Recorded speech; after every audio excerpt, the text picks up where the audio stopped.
दोस्तों आज की वीडियो में हमने 10 मिनट में इलेक्ट्रिशियन की पूरी फिटिंग दिखाई। ये एक आसान तरीका है।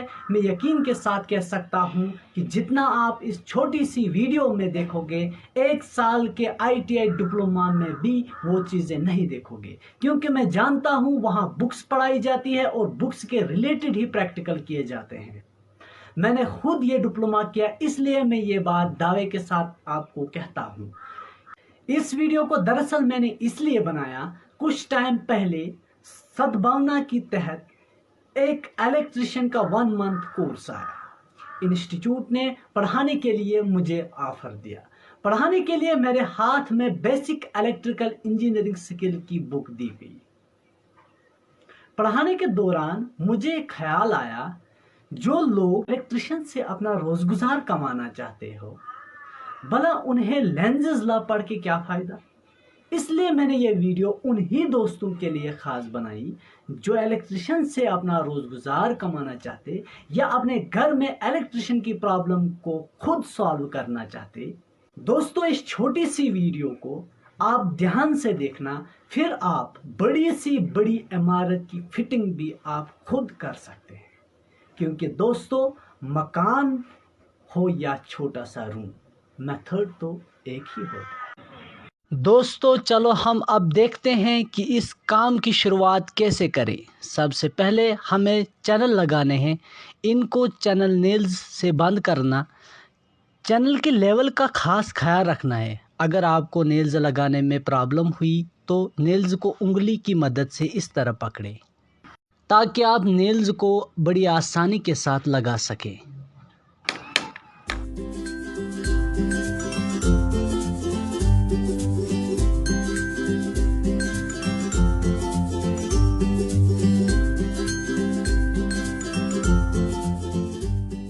आप एंगल को बनाने के लिए चैनल को इस तरीके से काटें ताकि काम प्रोफेशनल लगे। उसके बाद केसिंग को भी इसी तरह एंगल में काटें।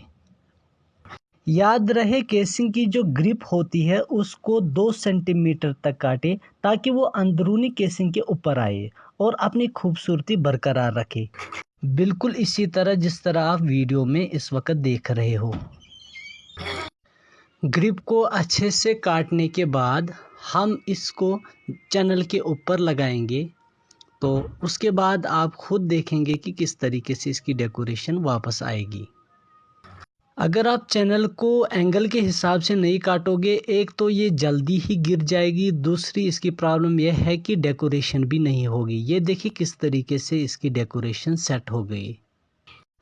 पासिंग पे चैनल को काटना होगा जहां से हम वायर को पास करेंगे। इस जगह पे हम वायर जो पास करेंगे वो सीधे बोर्ड की तरफ आएगी जहां पे बोर्ड लगे। अब हम केसिंग को मेजरमेंट के हिसाब से काटेंगे। अब हम यहां से वायरिंग का काम स्टार्ट करेंगे। तो सबसे पहले हम स्विच को नापेंगे बराबर बोर्ड तक। स्विच को नापने के बाद हमें एक काम करना होगा कि जो न्यूट्रल उसके साथ हम छोड़ेंगे तो उसको भी हम मेजरमेंट के हिसाब से काटेंगे। तो उसके बाद हम इसके ऊपर केसिंग लगाएंगे। तो आगे से इसको बांध के रखिए ताकि ये चैनल के बीच में वापस ना आए वायर। तो काटने के बाद हम यहाँ पे न्यूट्रल कनेक्शन बोर्ड की तरफ देंगे और ये जो वायर दूसरी है सीधे आगे जाएगी। तो सिर्फ 2 ही वायर पीछे से आई, एक न्यूट्रल और दूसरा स्विच। न्यूट्रल को जो हम कनेक्शन दे रहे हैं ये सीधे बोर्ड की तरफ आएगा। अभी तक सिर्फ 2 वायर्स बोर्ड की तरफ आई, एक न्यूट्रल और दूसरा स्विच। अब हम न्यूट्रल को काटेंगे। न्यूट्रल को काटने के बाद हम स्विच को निशान रखेंगे ताकि जब हम बोर्ड लगाएंगे उस वक्त हमें पहचानने में आसानी होगी। इस तरह से हमने स्विच में एक नॉट लगाया और न्यूट्रल को बिल्कुल खाली छोड़ा, प्लेन छोड़ दिया। टैपिंग के बाद अब बारी आती है फेज़ की। फेज़ में हम 2 बार नॉट लगाएंगे क्योंकि पहचानने में प्रॉब्लम नहीं होगी। कुल मिला के बोर्ड की तरफ अब सिर्फ 3 वायर्स आई, न्यूट्रल, फेज़ और स्विच। तो अब क्या करेंगे हम, अब फेज़ को भी हम काटेंगे, उसके बाद इस पे 2 नॉट यहाँ से भी लगाएंगे क्योंकि ये सिर्फ 2 वायर्स आगे जाएंगी जिनको हमें आगे कनेक्शन देना है। अब हम आसानी के साथ समझ गए, हमारे पास सिर्फ 2 वायर्स हैं, एक है न्यूट्रल और दूसरी है फेज़। एक वायर को लंबा छोड़े ताकि कनेक्शन में प्रॉब्लम ना हो। ये जो डबल वायर हमने यहाँ पे ली ये है बेल के लिए। इसको काटने के बाद हम यहाँ से टैप लगाएंगे क्योंकि टैपिंग से हम पहचान आएगी कि ये बिल्कुल 2 डबल वायर्स हैं, इनको न्यूट्रल और फेज़ के साथ कोई कनेक्शन नहीं है, पहचानने में बड़ी आसानी होगी। अब हम वायर को बंद करेंगे चैनल में, आहिस्ता आहिस्ता ऊपर से हम केसिंग करेंगे। अब आपने खुद देखा होगा हमारे पास सिर्फ 4 वायर्स हैं जो आगे जाएंगी, इनमें से एक न्यूट्रल फेज़ और दूसरी 2 वायर्स बेल के लिए हैं। दूसरी तरफ जो वायर्स बोर्ड की तरफ गई वो 5 है, उनमें से 2 हैं बेल के लिए, फेज़, न्यूट्रल और स्विच जो बल्ब से आया, यह है बेल के लिए कंबाइंड वायर। केसिंग को थोड़ा दबा लो, उसके बाद इसको ऊपर की तरफ धक्का दो तो ये आहिस्ता आहिस्ता खुद ही बंद हो जाएगी। जिस जगह पे आप चैनल नहीं लगा सकते हो वहाँ पे फ्लेक्सिबल पाइप का इस्तेमाल करो, जिस तरीके से हमने यहाँ किया। दोस्तों अब आती है बारी बल्ब लगाने की। तो सबसे पहले हम स्क्वायर ब्लॉक को निशान देंगे, उसके बाद उसको बिल्कुल उसी तरीके से काटेंगे। काटने के बाद हम राउंड प्लग लगाएंगे होल में, तो उसके बाद हम स्क्वायर ब्लॉक को इसमें फिट करेंगे। तो होल्डर को खोलने के बाद हम 2 वायर्स को इस होल्डर में फिक्स करेंगे।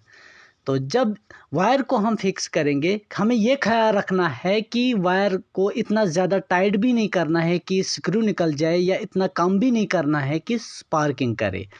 तो होल्डर को टाइट करने के बाद अब हम होल्डर अच्छे तरीके से इसको फिट करेंगे। उसके बाद इस पे हम कैप लगाएंगे। कैप लगाने के बाद होल्डर का काम बिल्कुल ख़त्म हुआ। अब हम यहाँ से काम करेंगे बोर्ड का। तो बोर्ड को उसी हिसाब से काटे जिस हिसाब से चैनल की ब्रेड्थ होती है। तो इस बोर्ड में हमने 3 पिन लगाया है, इंडिकेटर एक लगाया है, एक स्विच लगाया है और बेल पुश को इसमें फिक्स किया है। तो ये हो गया 4 वे बोर्ड। तो यहाँ से हम शुरू करेंगे। सबसे पहले हम न्यूट्रल को लाएंगे, उसके साथ इंडिकेटर की एक वायर फिट करेंगे और उसको फिट करेंगे हम एक साइड पे 3 पिन सॉकेट के। तो उसमें आपको निशान मिलेगा माइनस का, जिस जगह पे आपको न्यूट्रल को फिट करना है। तो दूसरी साइड पे आपको निशान मिलेगा एल यानी लोड का, तो उस जगह पे आप लगाएंगे फेज़ को। तो फेज़ के साथ दूसरी वायर उठेगी जो स्विच के नीचे साइड पे जाएगी, क्योंकि जो स्विच होता है उसको निचली साइड पे लगता है फेज़ और ऊपर साइड पे लगता है लोड। जो स्विच होता है बल्ब से कनेक्ट होता है। तो यहाँ से हम इंडिकेटर की दूसरी वायर को भी इस फेज़ में फिक्स करेंगे। तो हो गया न्यूट्रल और फेज़ से एक और वायर उठी जो स्विच के निचले साइड पे जाएगी। तो स्विच के ऊपर वाले हिस्से में जो दूसरी वायर होगी वो सीधे जाएगी मेन बोर्ड, वो सीधे जाएगी बोर्ड पे। तो इस तरीके से इसका सर्किट पूरा होगा। अगर आपको इससे अलावा भी उठाना है स्विच एक, तो आप इस तरीके से फेज़ को आगे ले जा सकते हैं। तो यहाँ से हम इसको काटेंगे। जो वायर सीधे बल्ब की तरफ गई थी उसको काटने के बाद हम इसको ऊपर वाले हिस्से में फिट करेंगे।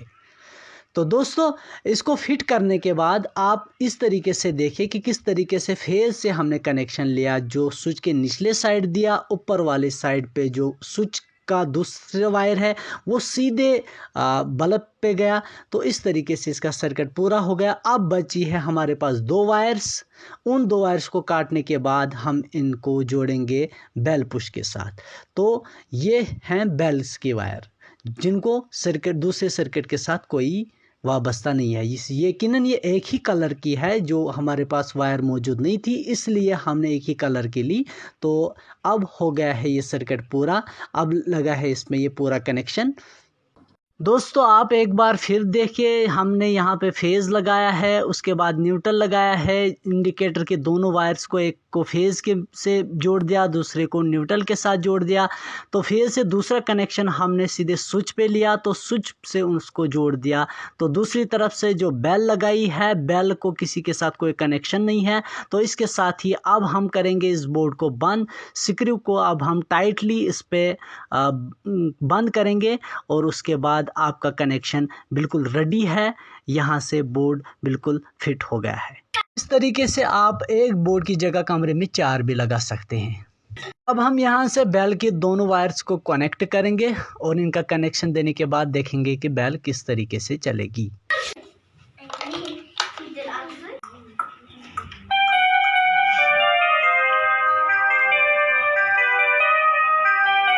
अब हम मेन बोर्ड पे पावर सप्लाई बंद करेंगे और न्यूट्रल और फेज को कनेक्ट करेंगे वायर के साथ, फिर चेक करेंगे। तो ये देखिए दोस्तों, हमारा कनेक्शन सक्सेसफुल हुआ है और हमारी लाइट चल रही है।